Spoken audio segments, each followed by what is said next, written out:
what surprised you the most watching season 1? What surprised me the most? Was there anything that surprised you? Surprised me.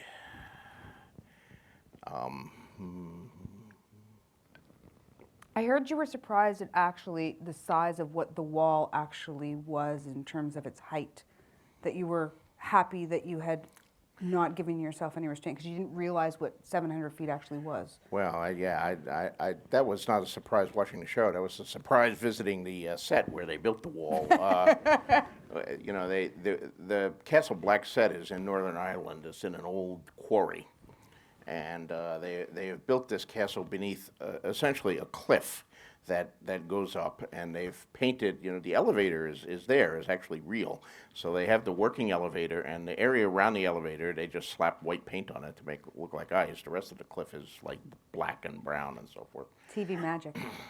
And I'm standing in by the elevator there, and I'm looking down because it's actually sort of on the side of the hill where the cliff begins, and if you go down the hill, there's a big kind of lake where the quarry, the water has run down at the quarry, the actual bottom, and I'm looking down at the lake, and I'm looking at this big cliff, and I said, how far is it from the top of that cliff to like the bottom of the quarry where the lake is? And the guy said, well, 400 feet, you know.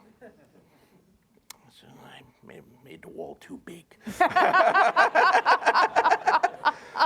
Because that cliff looks awful big. And my wall would be like bigger. But you know, fantasy, I mean, that's the process of making fantasy is, you know, you take something that's real, but fantasy is always bigger and brighter and more colorful than real life. I mean, the wall was inspired by my visit in 1981 to Hadrian's Wall in England, which I recommend to any of you who haven't seen it. You know, the wall built by the Emperor Hadrian to defend the Roman colonies in the south of Britain from the wild people who lived to the north. And the first time I visited England was 1981, and I was driving around with my friend Lisa Tuttle, and we reached Hadrian's Wall just around sunset, and all the other tourist buses, it's a big tourist site, but all the tourist buses were leaving.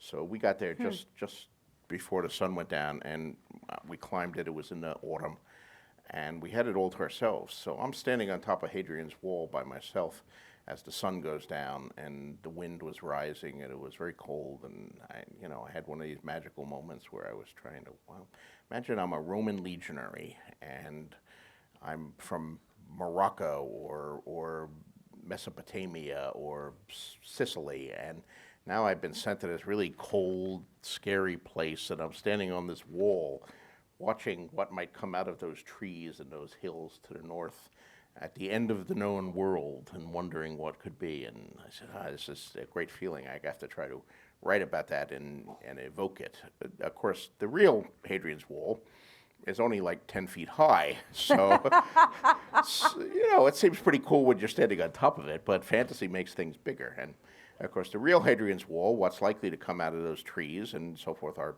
Scotsmen, which are pretty scary, but not as scary as the White Walkers or the others or the things that I invented. So, you know, you take the nugget and you twist it.